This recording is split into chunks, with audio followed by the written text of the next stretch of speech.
Hey class, I'm going to show you right now when you break all the bonds in glucose at one time, you release a lot of energy. So I'm going to have a demo right now to show you what that actually looks like. So sometimes though, to break bonds, you have to add a little bit of energy. So I'm going to use the Bunsen burner. There we go. So I'll use this Bunsen burner to show or to add an energy source to break the bonds in glucose. And so if you just applied heat to sugar, it will form kind of like a caramel. Like it'll melt, it'll caramelize, but it won't. All the bonds will not break at the same time. So we've added something called potassium nitrate. It's actually a substance in gunpowder. It's an oxidizer. It helps to speed up reactions and help break those bonds faster.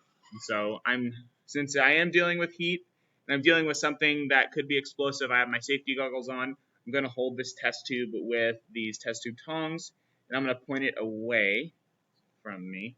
Let me actually get this a little bit closer. And so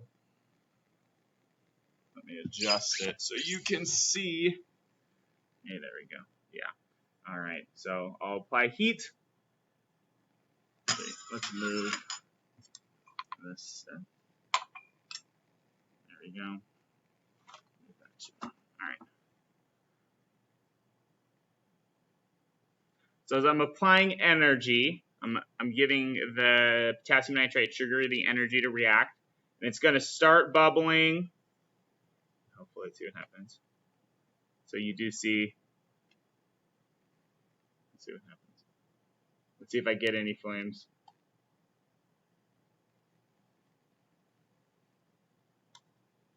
There we go. There we go.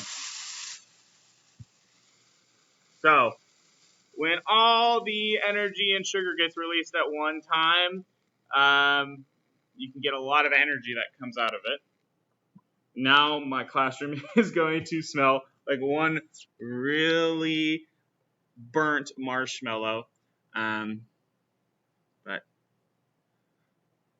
that is actually, it's called rocket candy. So sugar and potassium nitrate is used in amateur rocketry as a fuel source because glucose, like I said, contains a lot of stored chemical energy. And in the right conditions, and it gets released at one time, it creates enough energy and force to propel a rocket into the sky.